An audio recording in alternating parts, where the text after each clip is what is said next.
Selamat sejahtera, cikgu. Nama saya adalah Pang Jifeng dari kelas 5 SK.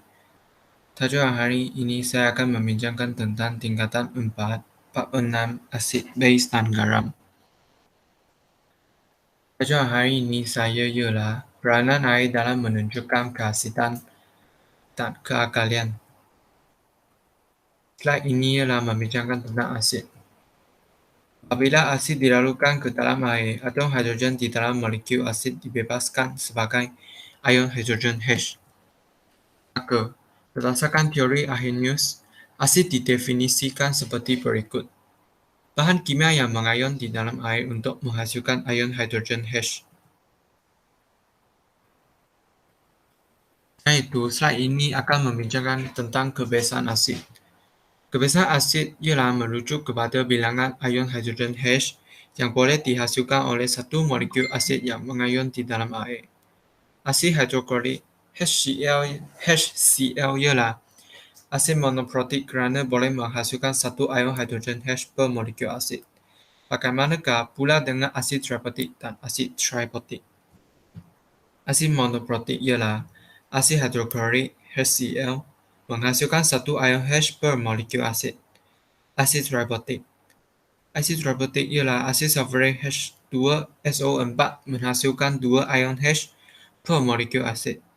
Asid tripartik ialah asid fosforik H3PO4 menghasilkan 3 ion H per molekul asid. Slide ini akan membincangkan tentang alkali. Base ialah bahan yang bertindak balas dengan asid untuk menghasilkan garam dan air sahaja. Oksida logam dan hidroksida logam merupakan base. Misalnya, magnesium oksida MgO dan kalsium hidroksida CaOH2 ialah base kerana bertindak balas dengan asid untuk menghasilkan garam dan air sahaja. Base yang larut di dalam air disebut alkali. Kalium hidroksida KOH dan natrium hidroksida NaOH merupakan alkali kerana boleh larut di dalam air. Apabila pelet natrium hidroksida NaOH dilarutkan di dalam air, ion natrium Na dan ion hidroksida OH yang boleh bergerak bebas di dalam air dihasilkan. Selain itu, saya akan membincangkan tentang contoh dan kegunaan bahan berasid dan bahan beralkali. Kegunaan bahan berasid ialah membuat baja dengan menggunakan asid sulfurik. Selain itu ialah membuat minuman ringan dengan menggunakan asid fosforik dan asid karbonik. Membuat bahan letupan dengan menggunakan asid nitrik. Dan membersihkan permukaan logam dengan menggunakan asid hidroklorik. Contoh bahan berasid ialah baja, minuman ringan, bahan letupan dan cuka dan lain-lain. Selain itu ialah bahan beralkali. Kegunaan bahan beralkali ialah membuat baja, nilon sebagai pembersih kaca dengan menggunakan amoniak. Selain itu ialah membuat sabun dan deterjen dengan menggunakan natrium hidroksida.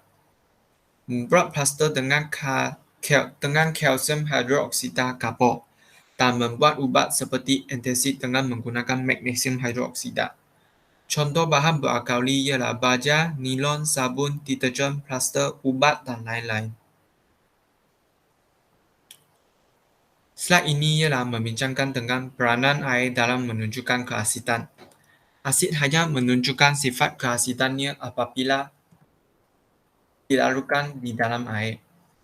Apabila sesuatu asid dilarutkan di dalam air, molekul asid mengayon untuk menghasilkan ion hidrogen H. Kehadiran ion hidrogen H membolehkan asid menunjukkan sifat keasidannya. Semasa menjalankan eksperimen, air memainkan peranan yang penting kerana air boleh membantu kita mendapat keputusan dengan melalui melempapkan kertas limus. Kertas limus biru yang lembap bertukar kepada warna yang merah apabila bertindak balas dengan bahan asid. Slide ini ialah membincangkan tentang peranan air dalam menunjukkan kealkalian. Alkali hanya menunjukkan sifat kealkaliannya apabila dilarutkan di dalam air.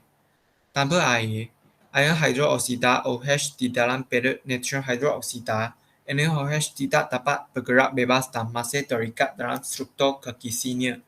Maka, pada natrium hidroksida, NaOH tidak menunjukkan sifat alkali. Kertas limus tidak berubah warna. Selain itu, apabila perut natrium hidroksida NaOH terlarut di dalam air, justru larutan natrium hidroksida NaOH menunjukkan sifat alkali. Maka, warna kertas limus merah lembap berubah menjadi biru. Okey, terima kasih cikgu.